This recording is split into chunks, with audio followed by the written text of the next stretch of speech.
रामकृष्णारी मंडळी, मी हवप अक्षताताई जगताप आपल्या सर्वांचे ओम साई क्रिएशनवरती स्वागत करते।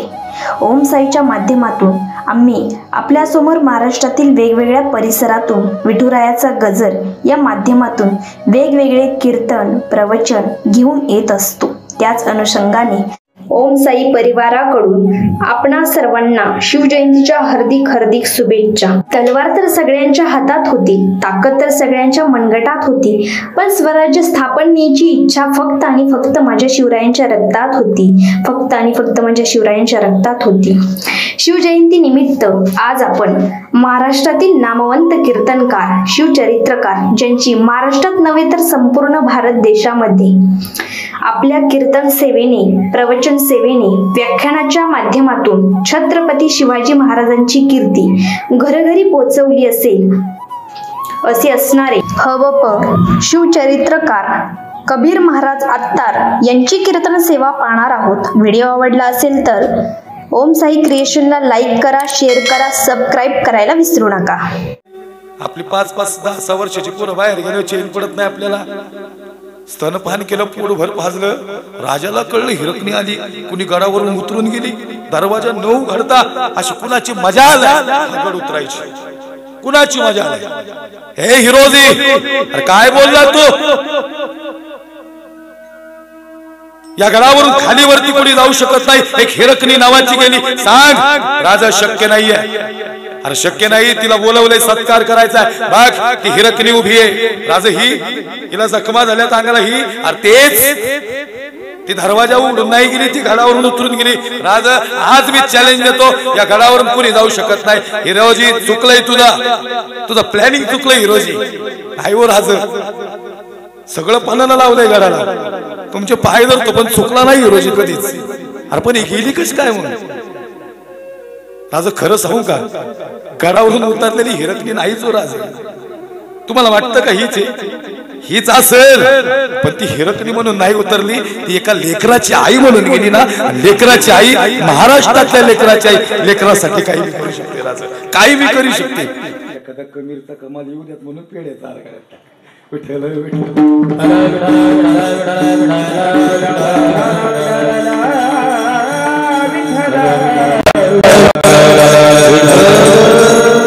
ऐका सचिन, आता पेड आहे का नका बघू, माय का बघा, थोडा वेळ राहिलाय आपल्याकडे। आता काय झालंय कीर्तन, तरुणांचा उत्साह आहे। काय होतं, खऱ्या अर्थानं अखंड महाराष्ट्रभर फिरत असताना महाराज छत्रपती सांगण्याचा योग येतो। स्पेशल शिवराय सांगायला लोक बोलवतात। शिवजयंती 19 फेब्रुवारी 2026 पर्यंत बुक आहे, मोठं पण नाही, पण छत्रपतीवर बोलताना एक ऊर्जा वेगळी आहे। लोक म्हणतात महाराज छत्रपती शिवाजीराजे सांगायचे, हा प्लॅटफॉर्म वेगळा आहे, हे व्यासपीठ वेगळं आहे, इथं राजे सांगणं उचित नाही। अनेक जणांनी ज्या वेळेस मी कीर्तनाला उभा राहिलो, अनेक ठिकाणी काही ठिकाणी असं अडवलं गेलं। खरं तर एक सांगू तुम्हाला, महाराज होते छत्रपती शिवाजीराजे, देव नव्हते, चला मला मान्य आहे, महाराज देव नव्हते, महाराज संत नव्हते, पण एक सांगू का, छत्रपती शिवाजी महाराज होते ना, म्हणून ही मंदिरं आणि देव शिल्लक आहेत। राजे नसते तर मंदिरं शिल्लक राहिली नसते। अहो आई, आपण कीर्तनाला बसतो ना, इथं कीर्तन बी झाली नसती हो, कुणी मदिरा घेऊन बसलं असतं, कुणी काय केलं असतं, कुणी काय धिंगाणा केला असता, इथं परमार्थ महाराष्ट्रात करून दिला नसता। हा महाराष्ट्र बुडला होता। तुम्हाला खरं सांगू, हे सगळं संपत चाललेलं स्वराज्य या मावळ्यांनी उभं केलेलं आहे। अनेक प्रकारची मावळे होते, अनेक जाती धर्माचे मावळे, एक असा निर्घट्ट हे जबरदस्त दिसणारा यसाची कंक बहिर्जी नाही, बहिर्जी तर रामोशीचा होता, रामोशी समाजाचा बहिर्जी। राजा म्हणला नाही तुझी जात खालची का वरची असली, कुठली जात असती होय तेव्हा? 2 डोळे हातही 2, मग खालचं कोण आणि वरचं कोण? ते कॅमेरा शूटिंग चालू आहे, मग काय डरता बिरता नाही किसको, जो रहेगा वो रहेगा, जो आहे वो आहे, जे आहे ते मानावं लागल, ज्याला मान्य नसेल। हे बघा तुम्हाला एक सांगू का, आम्ही सगळ्या जाती धर्माचा आदरच केला पाहिजे। मुस्लिम समाज आमचाच आहे, हिंदू समाज आपलाच आहे, अनेक जाती धर्म कुठलाही समाज असो, सगळे समाज एकच आहेत। रक्त लाल आहे म्हणल्यावर जात कुठली तवा? ऐका ना, लोक मुस्लिम समाजाविषयी बोलतात, अफजल खान भरताना म्हणतात महाराज अफजल खान मुसलमानाचा होता हो, सहजवागाने बोलतात। म्हणलं गड्या, आता तू त्याचा बायोडाटा बघाय गेला का? तो मुसलमानाचा होता का? तो कुठल्या जातीचा होता महत्वाचं नाही, तो का मारला हे महत्वाचं आहे। तो का मारला? तो मुसलमानाचा होता म्हणून नाही मारला राजानी. त्या अफजल खानाने माता भगिनींची वाईट नजर टाकली म्हणून त्याचा कोथळा राजाने काढला. ही प्रवृत्ती फाडली होती, कुठे जात नव्हती मारली. लक्ष देऊ नाही का? जाती धर्माच्या पलीकडचं काम. आता पोरांनो शिवजयंती आली बरं का. आता आमची पोरं डीजेवर असते, इकडे कशी काय माहिती नाही. मागच्या वर्षी शिवजयंतीला निघालो, महाराज मलाही वाटलं नाचावं असं. काय तरुण पोरं नाचत होती. ती त्यांची तसते ती कुठली वेगळीच बुटाड आहेत. पाय पडला तर अंगठा मोडतोय असती बुटाड. आणि ती नाचायला लागली. मी म्हणलो काय प्रचंड उत्साह यांच्यात भरला महाराज म्हणून त्यांच्या बाजूला गेलो. मी नाचायला उभा राहिलो. राजांचे विचार अवतरले की काही याच्यात म्हणून उभा राहिलो. त्याच्या बाजूला गेलो. आता म्हणलो नाचावंच गड्या, खरंच जबरदस्त राजांच्या विचाराची ताकद. आणि त्याच्या बाजूला गेलो आणि मग मला कळलं हे 1950ची गाठी. 90च्या ताकदीत नाचते ती. थोर महात्मे होऊन गेले, विचार त्यांचे पहा जरा, आपणही त्यांच्या सम व्हावे हाच बोध सापडे खरा. यांच्याकडून शिकायचं काय? शिवजयंती आली, उत्साह आला. नुसतं डीजेवर नाचायचं, डॉल्बी लावायचे, मोठा खर्च करायचा, लाइटिंग लावायच्या, ठीक आहे. छत्रपती आमचे दैवत आहेत ना, मग शिवजयंती आमची दिवाळीच आहे. नक्कीच दिवाळी आहे, लक्षात घ्या. छत्रपती येणार, शिवजयंती होणार, हे सगळं आमच्यासाठी महत्वाचं आहे. पण त्या दिवशी काहीतरी संस्कार शिबिर पण झालं पाहिजे ना. तरुणांनी काहीतरी शिकलं पाहिजे. एखाद्या तरुणांनी संकल्प केला पाहिजे, यावर्षी मी चांगला व्यवसाय करीन. तर शिवजयंती आहे. नुसताच बुलेटवर बसतो, दाढी वाढवतो, माव्याच्या पोजाटचा घालतो, पार जात तुझं उंदराने खाल्लं र त्या माव्यानी. माझं बोललेलं वाईट नका वाटून देऊ महाराज, पण तरुणांनो आता सजग व्हा. वेळ लई कमी राहिला गड्या. ही माणसं अशी झटकन निघून चालल्यात आयुष्यात. अहो ही तुमची माणसं सगळी एवढा 57 वर्ष झालं चालू ठेवलाय. का परमार्थ चालू होतं? काहीतरी कारण आहेत ना. आमच्यासारखी तरुण पोरं, आम्हाला काय रोज पैसेच कमवायचं हेच गडबडी का? नाही नाही नाही नाही. योगेश महाराज तुम्ही असेल, मी अविनाश महाराज तुम्ही, आम्ही सगळी माणसं, ही सगळी पोरं जी तरुण फिरतात ना. आता हे तर महाराज 2 व्हीलरवर आले राव तुम्ही तिकडून एवढं लांब. मला सांगा ना काय नेमकं परमार्थात नेमकं काय गमक गावली? ऐका, परमार्थ हे महागणी जे देवाच्या चरणाजवळ जोडण्याचा प्रयत्न करतं. एक मागा आई, देवा तुला द्यायचंच, माझ्या घरात एक तरी असा वैष्णव निर्माण कर जी तुझी सेवा करेल. देवा एक वैष्णव मागा ना तुम्ही. हवा आमच्या आई बापाला लय अभिमानी आमचा पोरग कीर्तन करते म्हणून. कीर्तन करायचं पोरग कीर्तन कर याची गॅरंटी आहे का? आता डॉक्टरचं डॉक्टर होईन का? बेवड्याचं बेवडं होईन एवढी नक्की गॅरंटी घेताल तुम्ही? बघा नाही हो महाराज, काहीच सांगता येत नाही कुणाचं काय. अहो काय स्वराज्य उभं केला. महासाहेब जिजाऊंनी काय संस्कार दिले. आई साहेब जिजाऊ या महाराष्ट्राच्या मातीत उभ्या होत्या. राजा कसा आहे हा महाराष्ट्र? राजा म्हणतात महाराष्ट्र डौलदार आहे. राजा अरे कशी आहेत महाराष्ट्रातली माणसं? महाराज सांगतात विलक्षण आहे. राजा कशी आहेत मावळे?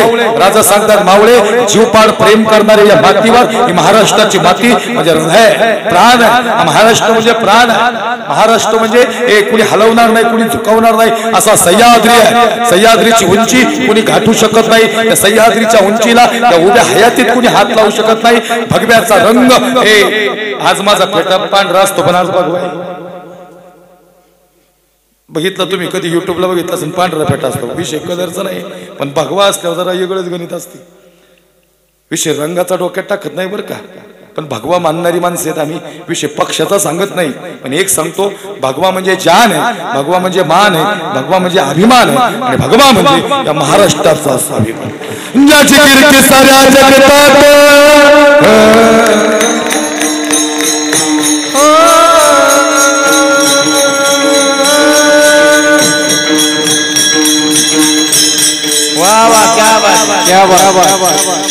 सजरा हो. पुन्हा एकदा तुमच्या भागात महाराष्ट्राचा एक आगळा वेगळा इतिहास, एक नवीन मावळा घेऊन आला. महाराष्ट्र म्हणजे प्रचंड बलिदानाचा, महाराष्ट्र म्हणजे पराक्रमाचा, महाराष्ट्र म्हणजे पराकाष्ठेचा, आणि खऱ्या अर्थानं महाराष्ट्र म्हणजे स्वबळावर उभा राहिलेला. महाराष्ट्र हा कर्तृत्वावर उभा राहिलेला. महाराष्ट्राची भूमी त्यागाची, शौर्याची, धैर्याची, कर्तृत्वाची, नेतृत्वाची असा हा महाराष्ट्र राजांनी उभा केला. सुंदर स्वप्न पाहिलं शहाजी राजे भोसलेंनी. जिजाऊंना सांगितलं शोभा घडवण्याची जबाबदारी तुझ्याकडे आहे. पहा मासाहेब जिजाऊंनी कार्य मोठं केलंय. आई साहेब जिजाऊंचं कार्य जबरदस्त आहे. सज्जन हो, पकवाजासाठी खाली वाजवाय. वाह त्याग करणारी माणसं या माती जन्माला आली. त्याग पाहायचा तर मावळ्यांचा त्याग पाहायचा, प्रेम पाहायचं तर मावळ्यांचं प्रेम पाहायचं.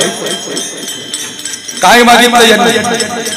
आयुष्यभर सेवा केली पण काही नाही मागितलं. राज काही नको जी. राजा सांगतात हे हिरोजी, अरे माग. हिरोजी सांगतो राज अरे आम्ही तुमच्याकडे मागावं एवढे मोठे नाहीत आम्ही. हे कोण हिरोजी?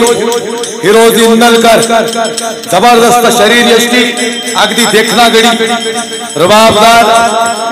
राजा सांगतात हिरोजी मोहीमवर निघालो. राजा आज्ञा असावी. हिरोजी रायगड बांधायची जबाबदारी देतोय तुझ्याकडे, राजधानी बांधायची जबाबदारी देतो तुझ्याकडे. आवाज येतोय? हिरोजी सांगतो राजा हे हिरोजी म्हणजे इंजिनियर होता. इंजिनियर, जबरदस्त मायक्रो प्लॅनिंग करणारा इंजिनियर. काय माणसं घडली या मातीत. हे हिरोजी अरे भानशील नवा. राजा तुम्ही मोहिमेवर यायच्या आधी गड समोर उभा असाल. हिरोजी एक सुंदर जगदीश्वराचं मंदिर उभं आणि मग राजा मोहिमेला निघाला. थोडंफार धड होतं ते हिरोजीच्या हातात दिलं आणि देखना गड हिरोजीनं उभा केला. गड उभा राहत होता, रयतेचं लक्ष गडाकडे होतं. राजे मोहिमेला गेले होते आणि मग पहा हा प्रचंड बलिदानाचा इतिहास आहे. मी तुम्हाला प्रेम सांगतो बरं का. अनेक मावळे आले, अनेक जरी या महाराष्ट्रात आले. यांनी फक्त महाराष्ट्राच्या मातीवर प्रेम केलं, स्वराज्यासाठी बलिदान दिलं. तानाजी मालुसरे असतील, बाजीप्रभू देशपांडे असतील, बहिरजी नाईक असतील, यसाजी कंक असेल, हंबीराव मोहिते असतील, शिवा काशीर असेल, मुस्लिम समाजाचा मदारी मेहतर, मुस्लिम समाजाचा सिद्धी हिलाल, सिद्धी मसूद नाही म्हणलो, सिद्धी हिलाल इथला होता. सिद्धी हिलाल त्याला माहिती होतं भारत में रहना पड़ेगा ना तो भारत माता की जय बोलना पड़ेगा. वाह वाह. ए भारत में रहना पड़ेगा तो भारत माता की जय बोलना पड़ेगा.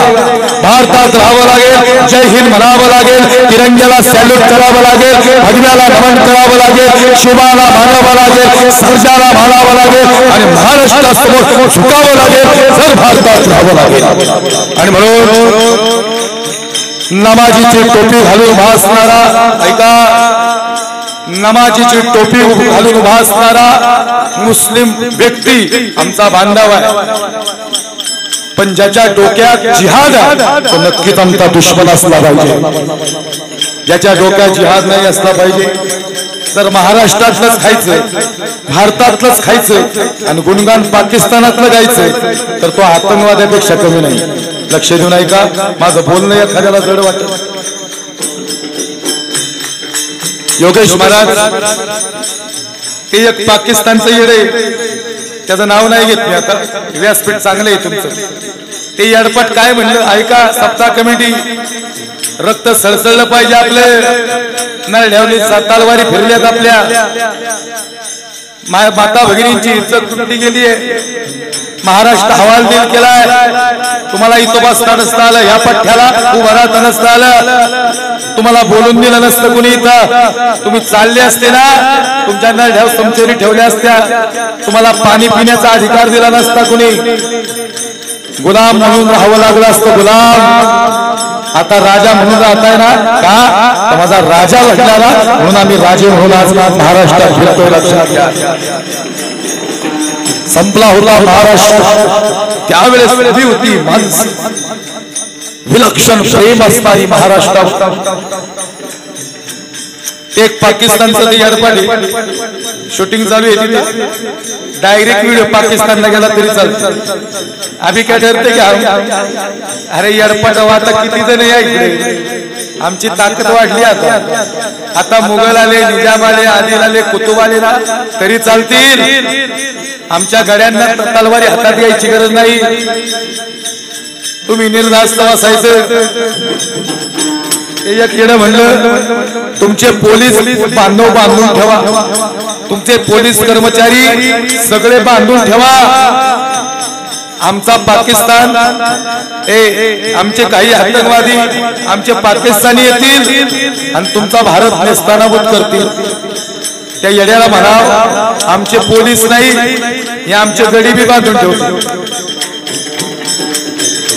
आमचे पोलीस नाही आमचे गरीबी बांधून ठेवतो तुझा पाकिस्तान नेस्तानाबूत करण्याची ताकद आमची सोड या रणरागिणीच्या मंदिरात अख्ख्या या रणरागिणी अख्खा पाकिस्तान संपवतील झाशीची राणी आई महासाहेब खऱ्या अर्थाने एक माता इथे जन्माला आली जिच्या ताकद होती महाराष्ट्र म्हणून शुद्ध विचारपोटी बडे रसाळ भव्य दिव्य देखील मुलं कोणाच्याही पोटाला जन्माला नाहीये ती आई कशी असावी लागते आणि म्हणून छत्रपतींचे शब्द आहेत माझा आवाज सुभेदाराच्या सेनेला पाहताना सुभेदाराच्या सेनेकडे पाहताना छत्रपतींनी शब्द उद्गारले अशीच आमची आई अशीच आमची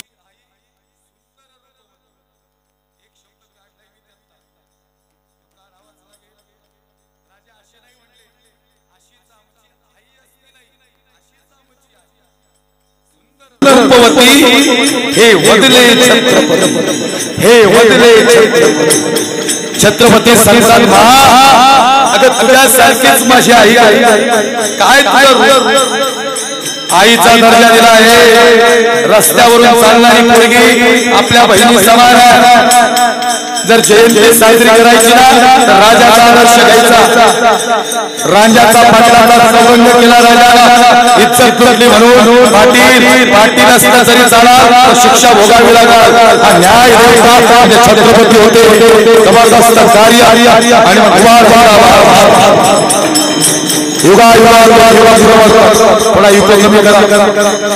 युगप्रवर्तक उभे राहिले 22 जानेवारीला राम आले हे पहिले युगप्रवर्तक राम म्हणजे जगण्याचा आधार ऐका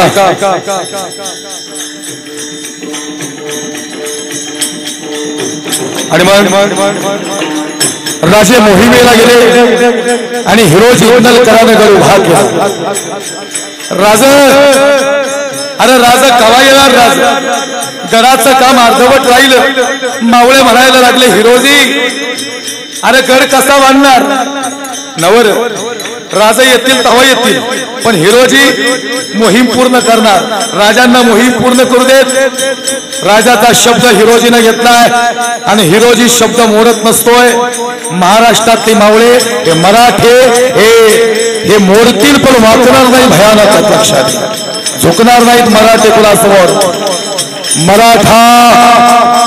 मराठा याने मरने के लिए पीछे नहीं हटा मराठा याने दिलदार मराठा याने रुबाबदार खऱ्या अर्थानं असे मराठे उभे होते ते मुघल असे कापायचे आले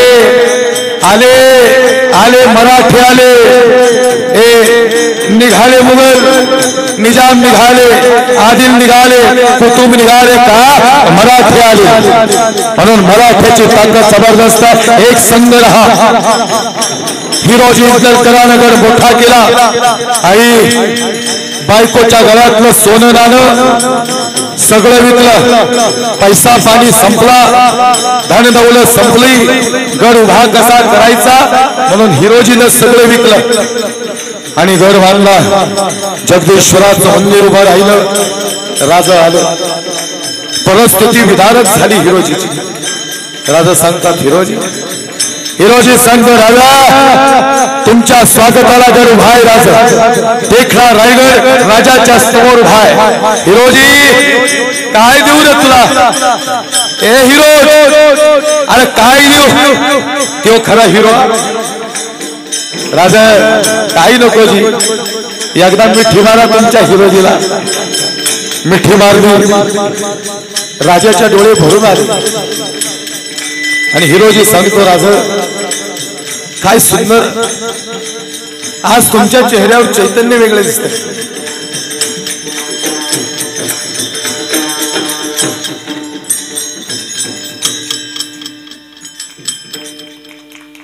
थोडी म्युझिक द्या आता अजून चाललं की थोडं अजून अंगात येईल माझ्या ते कीर्तन जाईन 12 उद्याचा आवाज चालणार नाही शेवटचे 5 मिनिटं घेतो तुम्हाला विलक्षण प्रेम दिसेल हिरोजी इंदलकरांचं हे काही इतिहास अपरिचित राहिलेले आहेत महाराष्ट्रात हिरोजी इंदलकर असेल गड्या हे बहिर्जी नाईक असेल बहिर्जी नाईक रामोशी समाजाचे होते राजाच्या समोर बहिर्जी राजा म्हणून उभा राहिला ना कुणाला कळायचं नाही छत्रपती दोन्हीतला कोण आहे खऱ्या अर्थाने एक जरी मावळ्याचा वेशभूषा बदलली आणि तान्हाजी मालुसरे म्हणून जरी हिरोजी हे बहिर्जी नाईक उभा राहिला ना तरी राजाला समजायचं नाही हा बहिर्जी लावा ती म्युझिक जरा असं ती हा आणि मग राजा म्हणतात हिरोजी अरे काय सुंदर गड बांधणार आहे बाबा हा माझ्याकडे लक्ष द्या बस थोडासा इफेक्ट ठेवा हिरोजी सांगतो राजा आवडलं का नाही राजा सांगतात हिरोजी अरे खरंच लई देखणार राजा ऊन वारा पाऊस धारावरती जाऊ शकत नाही जर गडाचे दरवाजे बंद झाले ना गडावर जायची परमिशन कोणाला जाऊ शकत नाही या गडावर हिरोजी शब्द राजा खरंच हिरोजी लई भारी गड बांधणार राजाला माहिती नव्हतं हिरोजीने सगळं विकलं होतं बायका पोरं रस्त्यावर आधी राव काय राहिलं हिरोजी कथावा बायकोच्या डोळ्यात पाणी होतं मावळ्यांना माहिती होतं हिरोजी संपलेला आहे अरे स्वतःच्याकडले सगळा जमीन जुमला ऐकला राजा म्हणतात राजाला कळून नाही दिलं राजा पावलं पुढे गेली आणि एक मावळा सांगतो राजा तुम्हाला माहिती नव्हतं हिरोजीनं तुम्हाला मिठी मारली त्याचे डोळे भरून आले पण राजा त्यांनी सगळं विकलं त्याची बायका पोरं खायला मोहताज झाल्यात आम्ही भाकरीचा तुकडा नेऊन दिलाय राजाने परत फिरावं आणि धावत जाऊन हिरोजीला कडकडून मिठी मारावी हिरोजी अरे तुझ्या सारखी माणसं आहेत ना म्हणून महाराष्ट्र बाहेर एवढं प्रेम एवढं राजा सांगतायत हिरोजी सगळं ऐकलं कर हे हिरोजी अरे बोल हो राजा सगळं ऐकलं कशा पाहिर अरे नुसतं म्हणायचं इथं हिरोजी या क्षणाला भाग ही झागीर ही वतन सगळी तुझ्या नावावर करून येतं बोल रे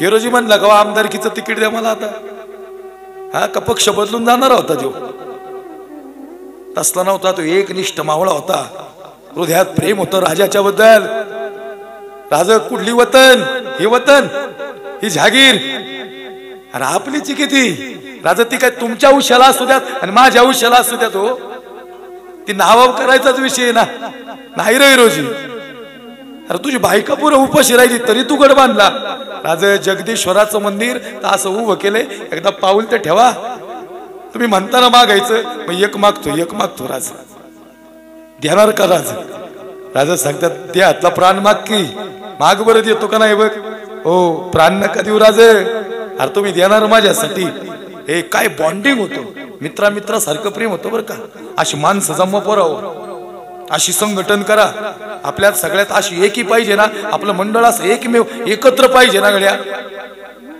मानलं पाहिजे आदर्श घेतला पाहिजे समाजाने आपला खरंच देऊरगाव आहे ना देऊरगावची पोरं तरुण पोरं लईच भारी गड्या त्यांचा नादच करायचा नाही एखादा कार्यक्रम करायचा ना मग सगळी मिळून करतात जीव लावावर माणसाला माणसं पाखरागत उडून निघालीत आम्ही जातानी डोळ्यांनी माणसं बघितलेली आहेत हिरोजी इंदलकराचं तेज पाहिलं राजा सांगतात हिरोजी अरे खरंच सगळं ऐकलं का रे बाबा भाऊला म्हणतात राजा अरे ज्याला खायला घरी काही नाही त्यांनी किती आत्मविश्वासानं गड उभा केलाय जात एकदा जगदीश्वराच्या मंदिराकडे हिरोजी म्हणतो राजा आता नाही यायचं आता तुम्ही मंथानं मागायचं म्हणून अजून एक गोष्ट राहिली आहे, एक पायरी ठेवली राज, ती अजून लावायची आहे गडाला. राजा म्हणतात काय आहे त्याच्यावर? काय नाही राज, त्याच्यावर माझं नाव लिहिलंय. तुझं नाव? एवढीच अनुमती द्या फक्त, एवढी पायरी लावू द्या, काही ना कधी वतन जागीर. पायरी लावायची म्हणजे एवढा मोठा गड बांधला आणि याच्या बदल्यात पायरी लावायचं म्हणतो. अरे तुला जे करायचं नाही राज, सामान्य पायरी नाही, माझ्या नावाची. काय त्याच्यावर दिले सेवे ठाई तत्पर हिरोजी इंदलकर. आणि मग राजा तुम्ही जगदीश्वराच्या मंदिराला येणार ना, तुमची पावलं चालतील. अरे हा हिरोजी जाईल ना राज, जाईल. किती बी वर्ष होतील, वर्षानुवर्ष उलटत जातील, हिरोजी संपल, सगळं संपल राज. आणि एक दिवस तुम्ही या गडावर निघाल ना आणि जगदीश्वराच्या मंदिराला दर्शन करायला याल ना, आणि मग तुमची पावलं त्या पायरीवर पडतील ना, मग त्यातली एक पायरी माझी असेल. अरे मग काय होईल हिरोजी? काही नाही हो राज, तुमच्या पायाची धूळ माझ्या नावाला लागल आणि जिवंतपणी हिरोजी पवित्र पावन होईल. सेवी ठाई तत्पर हिरोजी इंदलकर. हे काय मागितलं हिरोजी इंदलकरांना, असं कुणी मागल का हो निराळ? तो गड काय साधा सुद्धा नव्हता असलेला. ती हिरकणी नावाची ती आली होती गडावर, लेकराला, एवढ्या लेकराला, हे बाळाला स्तनपान केलं आणि म्हणते हे बाळा येते रे व्यापार करून, रडू नको. मला सांगावं आई, जर तानुलं बाळ सोडून जर हिरकणी गडावर गेली असेल, बाळाला सोडून गेली असेल, तर ह्यातला ठाव चुकला नसेल का हो? हिरकणी व्यापार करायला गेली, व्यापार करता करता ज्या क्षणाला सगळं संपलं, हे संध्याकाळचे 7 वाजले आणि गडाचा नियम आहे 7 वाजल्यानंतर गडाचे दरवाजे बंद होतात. दरवाजे बंद झाले, पहारेकरी सांगतात हिरकणी तुला जाता येणार नाही. हवती म्हणली लेकुराचे हित जाणे माऊलीचे चित्त. माझं लेकरू घरी एकटे हो, असं करू नका. हवती रडून रडून जीव सोडल त्याचा. उघडा एवढ्या बार दरवाजा उघडा, परत नाही हट्ट करणार, परत नाही व्यापाराला येणार गडावर. हिरकणी हे हिरा, यापरी या गडाचे दरवाजे हे वेळ संपली की राजासाठी मी उघडत नाहीत, मग तुझ्यासाठी कसे उघडतील? नाही हो, सोडा ना जाऊ द्या. नाहीच उघडला दरवाजा. हिरकणी गडावरून उतरून गेली. माय डोक्यापासून नखापर्यंत जखमा झाल्या. फरफटत फरफटत शरीर गेलं, हे रक्त भंबाळ शरीर. ती आईच हो, आई नावातच जिद्द आहे. हे माय, तुमच्यासारखी जिद्द या उभ्या आयुष्यात कुणाकडे नाही बघितली आम्ही. काय मातृत्व दिलं देवाने तुमच्याकडे राव, काय जिव्हाळा दिला, काय अंतःकरणात तुमच्या प्रेम दिलं, एवढं वात्सल्य दिलं गड्या. सगळ्यात आधी रडता बी तुम्हाला नुसता स्पर्श केला तर बसलेल्या आईच्या डोळ्यात पाणी. ह्याचा अर्थ हा निर्घट्ट काळजाचा नाही, हे तुमच्यागत मवाळे तुमच्यापेक्षा जास्त. फक्त त्याला अश्रू थांबवावे लागतात, काही कारण असतं. त्याला सगळ्यात जास्त रडता येत नाही घरात, पण तुमच्यापेक्षा जास्त जबाबदाऱ्या ते घेतो. ते पडद्याच्या आडच उभा राहतो, पण शांत असतो. ऐका आई, खरंच तुम्ही लय जिद्दी, लय जिद्दी आहेत. मला एक वाक्य नेहमी सांगायला आवडतं. या सगळ्या गाड्या दिसतात का, या मॅन्युफॅक्चर कंपनीने केल्यात. अविनाश महाराज, याचं फायरिंग कमी जास्त झालं ना, कदाचित इंजिनियरला समजणार नाही, पण घरासमोरून किती बी गाड्या जाऊ द्या, आपल्याच पोराची गाडी ओळखणारी इंजिनियर म्हणजे आई आहे. किती बी गाड्या जाऊ द्या, तुम्हाला माहिती ना, तुमच्या नुसता हॉर्न वाजला तरी कळते. मला 2 व्हीलर घेऊन आलो की आमची आई दरवाजा लावतच नाही. ती म्हणती माझा बाबा 2 वाजता येईल कीर्तन करून. बोलून बोलून नरड सुकला असेल, त्याचा दमला असेल तो आता प्रवास करून. आले आले काय म्हणते माहिती का, बरा माझं तुमचं पोराव सगळ्याचीच आई सांगतो रे. ते मातृत्व वेगळं, एकदा गेली ना मातीत, तुम्ही हंबरडा फोडला तरी येत नाही. बघा तुम्ही, बघा हंबरडा फोडून येते का ती. आम्हाला दुःख त्या गोष्टीचं ज्या दिवशी जाईन ना गड्या, त्या दिवशी आम्ही काय असू, आम्ही संपलेला असू. ज्याची आई गेली त्याला इतर दुःख. मी तुम्हाला आई सांगाय उभा ना, एक हिरकणी नावाची आई गडावर जाते ना, आणि ज्यावेळेस ती जर हे सांगतं ना, मी नेहमी एक गोष्ट हे खऱ्या अर्थाने विनोदाने नाही, पण खरंच अंतःकरणातून सांगतो, आईचं प्रेम वेगळं आहे महाराज. पिटलं बा क्षणात करून देते हो राव महाराज. तुम्ही काय, आम्ही प्रवासाने भूक लागते राव, रात्री 2-2, 3-3 वाजता जेवण उचित नाही आम्हाला माहिती, पण ज्यावेळेस आम्ही कीर्तन करतो ना, आम्ही व्याकुळ होतो. आमचं हृदय राशी लई पोर आहे तिथं, ज्यांची आई रात्रीची झोपत नाही राव. ते नाईट शिफ्टवरनी पोर घ्यायचे 2 वाजता 3 वाजता येणार आहे. तुम्ही कधी एकटे झोपले ना, तुम्हाला मच्छर चावायला लागले ना, तुम्हाला लई थंडी वाजायला लागली ना, तुम्हाला न कळत तुमच्या अंगावर टाकणार तुमची आईच आहे. तुम्ही पडद्या मागे राहिले तर तुमचं प्रेम वेगळं आहे, परत करीत आलं तर सांगेल तुमचं निराळे प्रेम आहे. तुमच्या प्रेमाला तुलना नाही कुठंच करता येणार. महाराज ही आम्ही रियालिटी सांगितली. योगेश बुवा काय, आम्ही काय, अविनाश महाराज काय, दत्ता महाराज काय, शेलार महाराज तुम्ही काय, आम्ही काय सगळी लेकरं आहेत ना. आमचे मायबाप आणि इथं बसलेले तरुण पोर आहेत, यांची आई काय. माझा मुद्दा एकच आहे कीर्तनाचा. या कीर्तनात जर परिवर्तन व्हायचं असेल ना तर पेटून उठा बरं का, पेटून उठा. महाराज मला फेटा बांधता येत नव्हता, मला फेटा बांधा एक माणूस सोबत ठेवायला लागायचा. तो क्षण मला आज बी आठवतोय. पण मला माहिती होतं माझी आई म्हणायची ना, माझं पोरगं ना आता कीर्तन करायला लागले. ती आईची भाषाच वेगळी हो. बाप नसताच बघायचा, नसताच बघी बघ, त्याला बोलता येत नाही का. त्यांनी जर लई कौतुक केलं ना, त्याला माहिती पोर गरीब अशी, ते कौतुक नाही करते, मुद्दामून करत नाही. तुम्हाला वाटते काय निर्गटते. जा बरं आज घरी, उद्या सकाळी प्रयोग करा. तुमच्या बापाला एकदा मिठी मारा, जोरात मारा, सोडूच नका मिठी अजिबात. तुम्हाला सांगतो तुमच्या आधी मत तुमचं. अरे लय हळवं येते. त्यांनी सगळं दुःख असं मूठ ठेवलेलं आहे, ते उघडत नाही मूठ.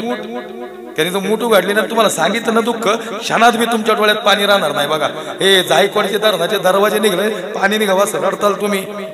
खरं बाप तुम्ही जाणून घेतला, माय जाणून घेतली तर हे आम्ही काय, हे आई सांगतोय मी तुझ्यासाठी जीवन जाळले आणि तुने नाही पाणी पाजिले. गेले गेले ते दिवस गेले. हे सांगायचं तात्पर्य काय, हिरकणी अंतकरणात प्रेम आहे, काय हृदयात वात्सल्य निर्माण झालं. फरफटत फरफटत गेली, रक्त भंबाळ शरीर, हे रक्ताने भरलेलं अंग. आणि बाळाला जवळ घेतलं. बाळा अरे भूक लागली असेल र तुला, अरे चुकलं र बाळा, अरे लई वेळ व्यापार करायला गेले, उद्यापासून 2 पैसे कमी कमवून र, पण तुला माझ्या जवळ ठेवेल. अरे एकटं बाळ होतं ना आई घरी. आपली 5-5, 10-6 वर्षाची पोरं बाहेर गेलो, चेन पडत नाही आपल्याला. स्तनपान केलं, पोटभर भाजलं. राजाला कळलं हिरकणी आली, कुणी गडावरून उतरून गेली. दरवाजा न उघडता अशी कुणाची मजा आली गड उतरायची, कुणाची मजा आली. हे हिरोजी अरे काय बोलला तू. या गडावरून खालीवरती कोणी जाऊ शकत नाही. एक हिरकणी नावाची गेली. सांग राजा शक्य नाहीये. अरे शक्य नाही, तिला बोलवलंय, सत्कार करायचा. बघ ती हिरकणी उभी आहे. राजा ही हिला जखमा झाल्यात अंगाला ही. अरे तेच ती दरवाजा उघडून नाही गेली, ती गडावरून उतरून गेली. राजा आज मी चॅलेंज देतो, या गडावरून कोणी जाऊ शकत नाही. हिरोजी चुकलंय तुझं प्लॅनिंग चुकलंय हिरोजी. नाही हो राज, सगळं पानाला लावलंय गडाला, तुमचे पाय धरतो पण चुकला नाही हिरोजी कधीच. अरे पण ही गेली कशी काय म्हणून. राजा खरं सांगू का, गडावरून उतरलेली हिरकणी नाही जो राज. तुम्हाला वाटतं का हीच आहे? हीच असेल, पण ती हिरकणी म्हणून नाही उतरली, ती एका लेकराची आई म्हणून गेली ना. लेकराची आई, महाराष्ट्रातल्या लेकराची आई, लेकरासाठी काही बी करू शकते राजा, काही बी करू शकते. डोळ्यात पाणी आलं. राजा म्हणतो हिरोजी त्यामुळेच तू निष्ठावंत आहेस रे. घर तिचा सन्मान, बघ तिचा चेहरा, बघ तिचं चैतन्य. लेकरासाठी काही बी करू शकते ती. हे आयुष्यभरासाठी हिरोजीला खऱ्या अर्थानं राजानं कडकडून मिठी मारली हिरोजीला. काय माणसं उभी राहिली. म्हणून तरुणांना मला एकच सांगायचे, तुम्ही आता पेटून उठावं. शिवचरित्र सांगायचं म्हणजे नेहमीच अफजल खान फाडायचा म्हणजे लय भारी महाराज नाहीत. छत्रपतीचा एक एक पैलू, ज्याला राजकारण चांगलं करायचं त्यांनी छत्रपती अभ्यासायचे, ज्याला समाजकारणात चांगलं कार्य करायचं त्यांनी छत्रपती अभ्यासायचे. हे ज्याला चांगलं कीर्तन करायचं ना त्यांनी बी शिवचरित्र अभ्यासलं पाहिजे. पोरांनो तुम्हाला व्यवसाय चांगला करायचा ना, तुम्ही छत्रपती अभ्यासले पाहिजे. तुम्ही नोकरी धंद्यात असाल ना, तुम्ही छत्रपती अभ्यासले पाहिजे. व्यवसायात अशी पोर आहेत जी कर्जबाजारी झालेली बघितली, पुन्हा एकदा शिवचरित्र काढलं हे झालं चेहऱ्यावर. कर्जबाजारी संपली पोरं, लोक नावं ठेवायला लागली. लय थाटा व्यवसाय उभा केलता, लय हवा करत होता, आता गेली का तुझी हवा अशी म्हणणारी लय भेटते ना तुम्हाला. तुम्ही माघार घ्यायची नाही गड्या. मी स्वतः त्या फेज मध्ये आलोय तो उभा आहे. जी जी तुमची हॅटाई करतात ना एक दिवस, जी जी तुम्हाला त्रास देतात ना, तुमचं कर्तृत्व सिद्ध झालं ना, ही सगळी तुम्हाला लोटांगण घालते एक दिवस, सगळी लोटांगण घालते. सॅल्यूट करते ती. महाराज आज दिवस योय आमचं मोठं पण सांगतच नाही आम्ही काय करतोय, किती कीर्तन, सगळं बाजूला आहे. पण विठोबा, ज्ञानोबा, तुकोबांमुळे, शिवबांमुळे आम्हाला ही ताकद मिळाली की ज्यांनी ज्यांनी नावं ठेवली ना ते सगळे पाहून आज आमचे स्टेटस ठेवतात मोबाईलवर की आमचा पाहून आहे. हे नवलंय त्यांनी. विठोबा विठोबा नावानं काय होतं म्हणतात. अरे विठोबा नावानं काय होतं, पापाचे डोंगर झाले त्यात आमच्या सारख्यांचं काय ताकद या परमार्थात. तुम्ही विश्वास ठेवा. ज्याचा विश्वास आहे ना गड्या त्याला सगळं मिळणार आहे. अर्धवट विश्वास आहे काहीच नाही. श्रद्धा पाहिजे. हाय ना विश्वास आहेच. त्याच्या समोर उभे राहिले ना यस हा परिवर्तन करणार आमच्या आयुष्यातलं नक्कीच करणार. आता तुमचा हा भाग तर तसा सैनिकांचा